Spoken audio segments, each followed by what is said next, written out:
ಕೋಟೆ ಅವ್ರನ್ನ ನಮ್ಮ ಅಜ್ಜಿ ವಂಕಪ್ಪ ಅವರು ಐದರಲ್ಲಿ ಸೈನ್ಯನ ಹೊಡೆದಾಕಿದ್ರಂತೆ. ಇವತ್ತು ಅದನ್ನ ನೋಡಕ್ ಹೋಗ್ತಿದೀವಿ ಬರ್ರಿ. ಸೊ ನಾವ್ ಇಷ್ಟೊತ್ತು ನೋಡಿದ್ದು ತಣ್ಣೀರ್ ದೋಣಿ, ಇವಾಗ ಹೋಗ್ತಾ ಇರೋದು ಒನಕೆ ಓಬವ್ವನ ಕಿಂಡಿ. ಐದರಲ್ಲಿ ಸೈನ್ಯ ಅಲ್ಲ. ಅಲ್ಲಿ ನೀರ್ ಹೆಂಗ್ ಬಂತು ಹೇಳಿ ಜನರೇ ನೀರ್ ಹೆಂಗ್ ಬಂತು ಅಂದ್ರೆ ಮೇಲ್ಗಡೆ ಗೋಪಾಲ ಸ್ವಾಮಿ ಹೊಂಡ ಇದೆ ಜನರೇ, ಅಲ್ಲಿ ಎಲ್ಲರೂ ಕಾಡಿಸ್ತಾರೆ.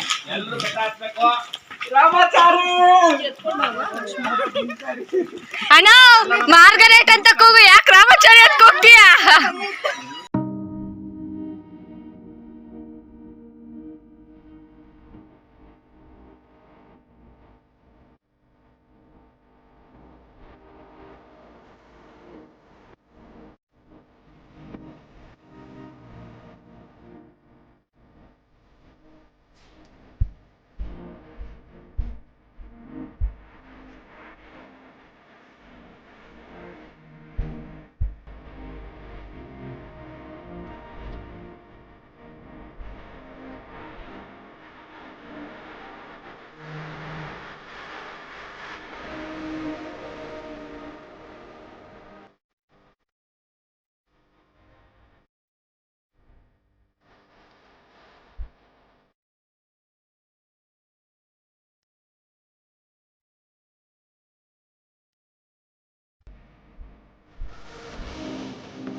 ದೇವಸ್ಥಾನ ಬಂದು ಸಂಪಿಗೆ ಸಿದ್ದೇಶ್ವರ ದೇವಸ್ಥಾನ.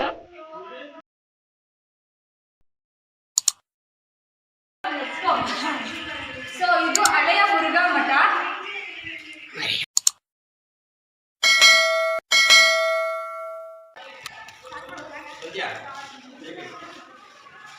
ಸೊ ಇದು ಬಿಚ್ಚುಗತ್ತಿ ಭರಮಣ್ಣ ನಾಯಕ ಅವರ ಗದ್ದಿಗೆ. ಸೊ ಬಿಚ್ಚುಗತ್ತಿ ಭರಮಣ್ಣ ನಾಯಕರು ಕೂಡ ಕೋಟೆಯನ್ನ ಆಳಿದ ಪಾಳೆಗಾರರಲ್ಲಿ ಇವರು ಕೂಡ ಒಬ್ಬರಾಗಿದ್ರು. ಸೊ ಈ ಮುರುಘಾ ಮಠ ಬಂದು ತುಂಬ ಪುರಾತನವಾದಂತಹ ಮುರುಘಾ ಮಠ. ಇದಕ್ಕೆ ಆದಂತಹ ಒಂದು ಹಿಸ್ಟ್ರಿ ಕೂಡ ಇದೆ. ಸೊ ಇಲ್ಲಿ ಕೆಲವೊಂದು ಪ್ಲೇಸ್ಗಳಲ್ಲಿ ಅಂದರೆ ಇದೇ ಥರ ನೋಡಿ, ಇಲ್ಲಿ ಕಾಣಿಸ್ತಾ ಇದೆಯಲ್ಲ, ಇದೇ ಥರ ತುಂಬ ಕೊಠಡಿಗಳಿದೆ. ಒಂದು 3-4 ಕೊಠಡಿಗಳೇನೋ ಇದೆ. ಸೊ ಕೆಲವೊಂದರಲ್ಲಿ ದಾಸೋಹ ನಡೀತಾ ಇತ್ತು, ಕೆಲವೊಂದರಲ್ಲಿ ಪ್ರವಚನಗಳು ನಡೀತಾ ಇತ್ತು. ಸೊ ಇದೇ ಥರನೇ ಮಠದಲ್ಲಿ ಏನೇನು ಕೆಲಸ ಕಾರ್ಯಗಳಾಗುತ್ತಲ್ಲ, ಸೊ ಹಾಗೆ ನಡೀತಾ ಇತ್ತು. ಏನೇನು ಅಂದರೆ ಒಳ್ಳೊಳ್ಳೆ ಕೆಲಸಗಳು, ಪ್ರವಚನ, ಪಾಠ ಪ್ರವಚನ, ದಾಸೋಹಗಳು ಈ ತರ ನಡೀತಿದ್ವು. ಕಾರ್ಯಕ್ರಮಗಳು ಸಹ ನಡೀತಿದ್ರು. ಮತ್ತೆ ದೀಕ್ಷೆ ಮಾಡೋದಾಗ್ಲಿ ಎಲ್ಲ ಇಲ್ಲೇ ನಡೀತಿದ್ವು ಅಂತ ಹೇಳ್ಬೋದು. ಸೊ ಇದು ತುಂಬಾನೇ ಹಳೆ ಮಠ. ಸೊ ಇವಾಗ ಮುರುಘಾ ಮಠ NH4 ಹತ್ರ ಇದೆ, ಬಟ್ ಇದು ತುಂಬಾನೇ ಹಳೆ ಮಠ. ಅದಕ್ಕಿಂತ ಮುಂಚೆ ಇದ್ದಂತಹ ಮಠ ಇದು. ಗುರುಗಳು ವಾಸಿಸುವಂತಹ ಸ್ಥಳ ಅಂತ ಅನಿಸ್ತದೆ. ಬಟ್ ಗೈಸ್ ನಮ್ದ್ರಾಗೆಲ್ಲ ಬರೀ ಅನಿಸ್ತದೆ, ಅಂತೆ ಕಂತೆ ಬರೀ ಅನಿಸ್ತದೆ.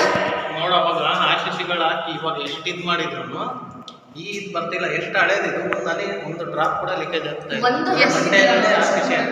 ಸೊ ಇವಾಗ ಪ್ರೆಸೆಂಟ್ ಏನು ಬಿಲ್ಡ್ ಮಾಡ್ತಾ ಇದ್ದೀವಲ್ಲ RCCಗಳನ್ನು, ಸೊ ಅದು ಸೋರೋ ಚಾನ್ಸಸ್ ತುಂಬ ಇರುತ್ತೆ. ಬಟ್ ನೋಡಿ ಇಲ್ಲಿ ಈ ಮುರುಘಾ ಮಠ ಏನಿದೆ ಕಟ್ಟಿಸ್ಬಿಟ್ಟು, ಸೊ ಇದನ್ನು ಬಿಲ್ಡ್ ಮಾಡಿಬಿಟ್ಟು ಸುಮಾರು ವರ್ಷಗಳೇ ಆಗೋಗ್ಬಿಟ್ಟಿದೆ. ಬಟ್ ಮೇಲಿಂದ ಮಳೆ ಬಂದರೆ ಒಂದು ಹನಿ ಕೂಡ ಭೂಮಿ ಮುಟ್ಟಲ್ಲ, ಅಷ್ಟು ಚೆನ್ನಾಗಿ. ಅಂದರೆ ಇದನ್ನು ಸಂಪೂರ್ಣವಾಗಿ ಕಲ್ಲಲ್ಲೇ ಬಿಲ್ಡ್ ಮಾಡಿರುವಂಥದ್ದು. ಹೇಳು ಒಂದು ಸ್ವಲ್ಪ.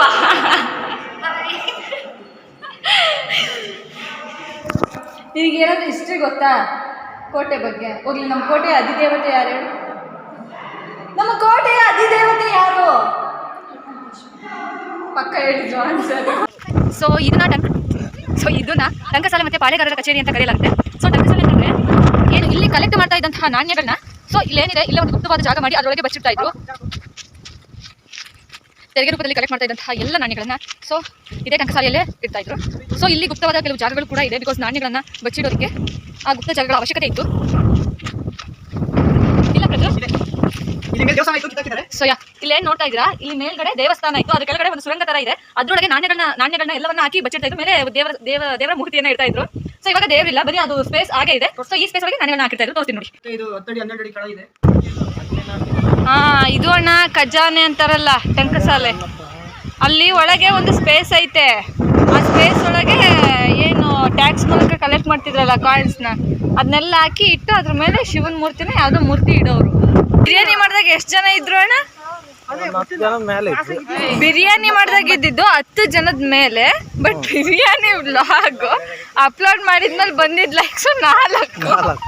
15 ಬಂದಿದೆ. ಅದ್ರಲ್ಲಿ ನಮ್ಮ ಬ್ಯಾಚ್ ಅಲ್ಲಿ ಯಾರ್ಯಾರು ಲೈಕ್ ಕೊಟ್ಟಿರ ಅಂತ ಕೇಳಿದ್ರೆ ನಾನ್ ಕೊಟ್ಟಿದ್ದೀನಿ ಅಂತಾರೆ. 4 ಲೈಕ್ 15 ಮೇಲೆ ಬಂದೈತೆ ಲೈಕ್ ಬಾ. ಏನ್ ಡೌ ಮಾಡ್ತೀಯ, ಅದು ನನ್ ವ್ಯೂವರ್ಸ್ ಕೊಟ್ಟಿರೋದು.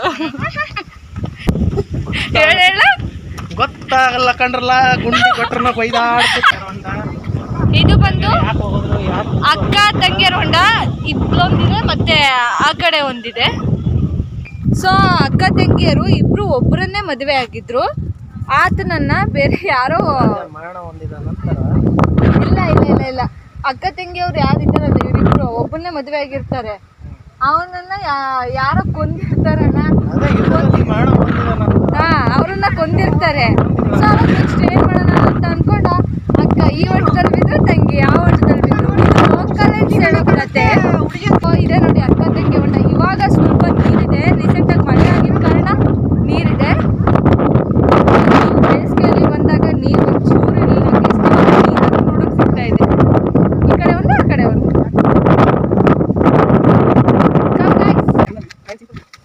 ಹಾಕಿದ್ದೀನಿ ಅಂತ ರೆಡಿ ಕೊಟ್ಟು ಪ್ರಸಾದ್ ಹೇಳಲ್ಲ. ಇವ್ರದ್ದು ಚಾನಲ್ ಇದೆ ಯೂಟ್ಯೂಬ್ ಅಲ್ಲಿ, ಹೆಸರು ಮಾತ್ರ ಇವಂದು ಚಾನಲ್ಗೆ. ವಿಡಿಯೋಸ್ ಮಾತ್ರ ಯಾರಾದ್ರೂ ಸಿನಿಮಾ ಹೀರೋಯಿನ್ಗಳು, ರಚಿತಾರಾಮು, ತಮನ್ನಾ, ಚಾನಲ್ ಇದೆ. ಸಬ್ಸ್ಕ್ರೈಬರ್ಸ್ ಅವರೇ ಬಟ್ ನ್ಯೂಸ್ ಮಾತ್ರ ಉनके ಮೇಲೆ ಹೋಗುತ್ತೆ. ಅಣ್ಣ ತಮಿಳು ಬಿಟ್ಟು ಓದ್ತಾ ಇರೋದು ಅದನ್ನ ಹಿಂದಿ ಸಂಗ್ हिलने का है दिल से.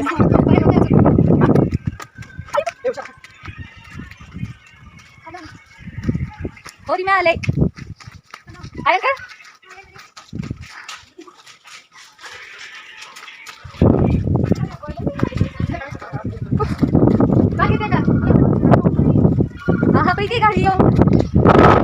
ಇವಾಗ ನಾವು ಹೋಗ್ತಾ ಇರೋದು ತಣ್ಣೀರ್ ದೋಣಿಗೆ. ಗೋಪಾಲಸ್ವಾಮಿ ದೇವಸ್ಥಾನ ಮುಂದೆ ಒಂದು ಹೊಂಡ ಇದೆ. ಆ ಹೊಂಡ ಕಂಬಿದ ಮೇಲೆ ಕೋಡಿ ಒಂದು ಸೀದಾ ಹರಿಯುವಂತ ಸ್ಥಳ ಇದು. ಸೀದಾ ಹರ್ಕೊಂಡು ಸೀದಾ ಒನಕೆ ಒಳಗಿಂದ ನೀರು ಹೊರಗೆ ಹೋಗುತ್ತೆ. ತಣ್ಣಗಿರುತ್ತೆ, ಅದಕ್ಕೆ ತಣ್ಣೀರ್ ದೋಣಿ ಅಂತ ಕರೀತಾರ ಅಷ್ಟೇ. ಎಲ್ಲಿದ್ದೆ ಇಲ್ಲಿ ತನಕ ಎಂತ ಬೇಸಿಗೆ ಕಾಲದಲ್ಲಿ ಇದ್ರು ತಣ್ಣಗೆ ಇರ್ತದೆ. ಹೌದು, ಅದೊಂದು ಸ್ಪೆಷಾಲಿಟಿ. ಅದು ಪ್ರಕೃತಿ ತಣ್ಣೀರ್ ದೋಣಿ ಸ್ಪೆಷಾಲಿಟಿ ಬಂದೇ ಇದು. ಎಂತ ಬೇಸಿಗೆ ಇರಲಿ ನೀರು ಮಾತ್ರ ತುಂಬಾನೇ ಫ್ರಿಡ್ಜ್ ಅಲ್ಲಿ ಇಟ್ಟೋದಕ್ಕಿಂತ ಜಾಸ್ತಿ ತಣ್ಣಗಿರುತ್ತೆ. ಸೊ ಕುಡಿಲಬಹುದು ಇದನ್ನ. ಸೊ ಆಟೋಮೆಟಿಕ್ ಪ್ಯೂರಿಫೈಡ್ ಆಗುತ್ತೆ ನೀರು. ಇದು ಗೋಪಾಲಸ್ವಾಮಿ ಹೊಂಡದಿಂದ ಬರ್ತಿರೋದು. ಮೇಲ್ಗಡೆ ಗೋಪಾಲಸ್ವಾಮಿ ಹೊಂಡ ಅಂತ ಇದೆ. ಗೋಪಾಲಸ್ವಾಮಿ ದೇವಸ್ಥಾನ ಆಪೋಸಿಟ್. ಅಲ್ಲಿಂದ ನೀರು ಹರ್ಕೊಂಡು ಇಲ್ಲಿ ಬಂದು ಹೋಗುತ್ತೆ. ಅದು ಬಟ್ ಇಲ್ಲಿ ಕೋಡಿ ಹೊಡೆದು ಪೂರ್ತಿ ತುಂಬಿದ್ಮೇಲೆ ಹರಿಬೇಕಾದ್ರೆ ಸೀದಾ ಒಳಗಿಂದ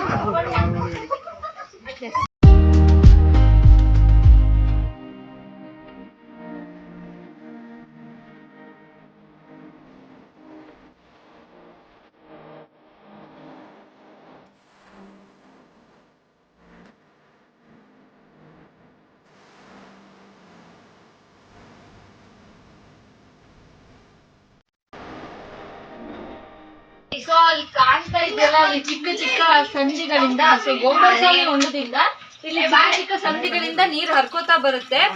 ಸೊ ನೋಡಿ ಇಲ್ಲಿ ಕಲ್ಲು ಮತ್ತೆ ಮರಳು ಏನಿದೆ, ಇದರಿಂದ ನೀರು ತನ್ನ ಕೊಳೆ ಏನಿರುತ್ತೆ ಅದು ನೀರೇ ಬಿಟ್ಟು ಮೇಲೆ ಟ್ರಾನ್ಸ್ಫರ್ ಆಗಿ ನೀರು ಸಿಗುತ್ತೆ. ಕುಡಿಲೂಬಹುದು ಈ ನೀರನ್ನ.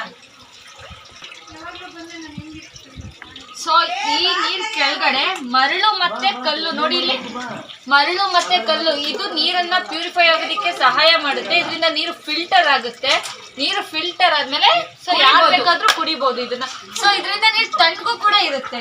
ನಾನು ಈ ಸೈಡ್ ಕೈ ಆಡಿದ್ದೀನಿ, ಈ ಸೈಡ್ ಅಲ್ಲಿ ನೀರು ನೋಡಿ. ಜನರೇ ಅಲ್ಲಿ ನೀರ್ ಹೆಂಗ್ ಬಂತು ಹೇಳಿ ಜನರೇ ನೀರ್ ಹೆಂಗ್ ಬಂತು ಅಂದ್ರೆ ಮೇಲ್ಗಡೆ ಗೋಪಾಲಸ್ವಾಮಿ ಹೊಂಡ ಇದೆ ಜನರೇ, ಅಲ್ಲಿ ಸಣ್ಣ ಸಣ್ಣ ಹೋಲ್ ಮೂಲಕ ನೀರು ಬರ್ತಾ ಇದೆ ಜನರೇ.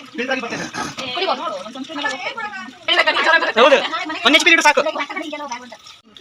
ಸೊ ನಾವ್ ಇಷ್ಟೊತ್ತು ನೋಡಿದ್ದು ತಣ್ಣೀರ್ ದೋಣಿ. ಇವಾಗ ಹೋಗ್ತಾ ಇರೋದು ಒನಕೆ ಓಬವ್ವನ ಕಿಂಡಿ.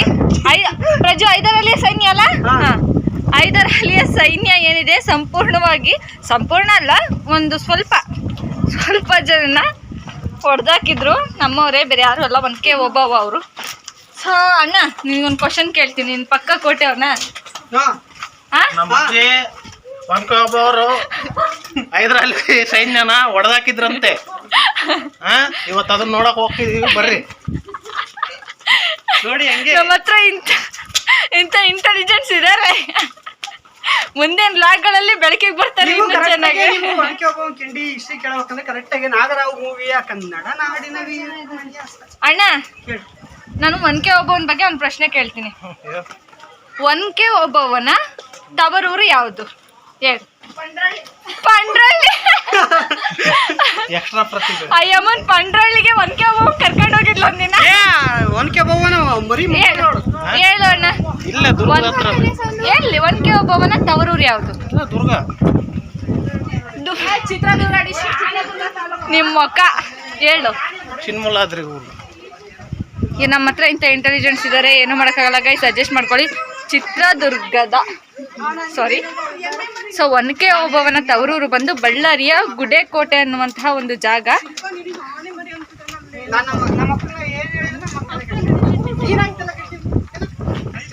ಎಲ್ಲಿದೆ ಇನ್ನು?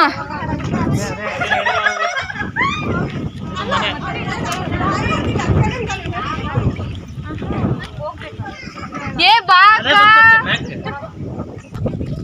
ಒನಕೆ ಓಬವ್ವನ ತವ್ರ ಮನೆ ಬಂದು ಬಳ್ಳಾರಿಯ ಗುಡೇಕೋಟೆ ಅಂತ ಹೇಳ್ಬಿಟ್ಟು ತಿಳ್ಕ. ಮತ್ತೆ ಆ ಊರಿಂದ ಬಂದಿದ್ದು ಮಚ್ಚಿ. ಬಹಳ ದೂರ ಬಿಡ್ರಿ. ಬಳ್ಳಾರಿಯ ಗುಡೇಕೋಟೆಯಿಂದ ಹೆಣ್ಣು ತಗೊಂಬಂದಿದ್ದಾರೆ ಚಿತ್ರದುರ್ಗದವರು. ಆದ್ರೆ ದುರ್ಗಕ್ಕೂ ಬಳ್ಳಾರಿಗೂ ತುಂಬಾ ದುರ್ಗಕ್ಕೂ ಬಳ್ಳಾರಿಗೂ ತುಂಬಾ ನಂಟಿದೆ. ಸೊ ಬಳ್ಳಾರಿಯ ಗುಡೇಕೋಟೆಯಲ್ಲಿ ಇವರು ಒನಕೆ ಓಬವ್ವನ ಫ್ಯಾಮಿಲಿ ಅವರು ಇನ್ನೂ ಇದ್ದಾರೆ. ಪ್ರೆಸೆಂಟ್ ಇವತ್ತು ಕೂಡ ಕೋಟೆಗೆ ಬಂದು ಒನಕೆ ಓಬವ್ವ ಅವರ ಸಮಾಧಿಗೆ ಪೂಜೆ ಸಲ್ಲಿಸಿ ಹೋಗ್ತಾರೆ.